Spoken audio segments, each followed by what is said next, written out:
This is from the 33rd team, so that's former NFL player, executives, and personnel type people, and their teams for the tiers for the teams this year. Tier 1 Super Bowl is expectation: Chiefs, Eagles, Bengals, Bills. Second tier contenders: Niners, Jets, Cowboys, Chargers, Dolphins, Jaguars. Long shot contenders: Seahawks, Lions, Ravens. And tier 4, not quite contenders yet: Giants, Browns, and Broncos. So I guess in looking at this, the question put before you: you think the AFC is too stacked for the Browns this year? You know, we always do this, right? Oh, man, these teams are coming. This team's going to be here, right? But the only teams that we have talked about as on a consistent basis as true contenders for the Super Bowl have been the same teams, right? And it doesn't seem like that's changed.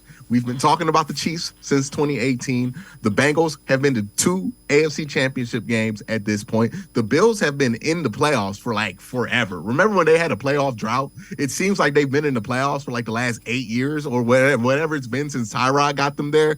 And then you look at the so I named all the 4 teams I wanted to mention there. So those are the 4 teams that really aren't going anywhere. Everyone else, it's a mystery. Right. We can try to put them in different tiers and say this team has a shot to be here. Look, the Browns could be the number 1 seed. The Browns and the Ravens are 2 teams in particular where I'm like, hey, they could be the number 1 seed if things go right. And they could miss the playoffs if things don't go right. And that's just going to be what it is. Is the AFC too stacked? Yes, there's a lot of good competition in the AFC. Yes, there's a lot of good teams in the AFC.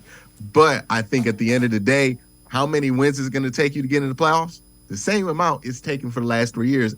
And we've had this conversation for the last 3 years: is the AFC too stacked? And it always ends up being that a team with 9 wins can get in, a team with 10 wins is going to get in, and a team with 11 wins is probably going to win their division. 9, 10, 11. Those 3 numbers that matter in the AFC. And if you can get to one of those numbers, you have a good shot. If you can't, you don't. And that's really what it is. Is it too stacked? I don't know, but it's the NFL. You know, not college football. So your rosters, your schedule's just going to be stacked, dog. That's what it is. And the thing is, the margin for error, even for those teams up top, the Chiefs, Bengals, and Bills, there's no margin for error. You mess up a couple games late in the year, it's going to cost you the playoffs. They're a minor injury, like a 3-week injury of a quarterback away from losing their spot as division favorites, right? Like, this is the margin in NFL. Where in college football, look, if you are Georgia, you ain't worried about Vanderbilt. Vanderbilt ain't got nothing to do with you, right? They might as well be in a different conference. Like, we don't even think about Vanderbilt being in the same conference as Georgia, let alone in the same division. We don't think about it, but they are. It doesn't matter because the margin of error for Georgia is so wide in college. But in the NFL, the margin of error for the Chiefs is Pat Mahomes. If Pat Mahomes is there, we ain't got nothing to talk about. They probably going to be where we think they're going to be. If Pat Mahomes is not there, it's a problem. It's a massive problem for the Chiefs. Now they're just like everybody else. So that's the NFL. You know, the margins are super thick. Even teams that you think are garbage, 6-win teams, 7-win teams, can beat anybody in the NFL because that is how talented this league is. I feel like we say this every year, we go through it, and then every year, like a team that wins 3 games beats somebody important. We're like, how did that happen?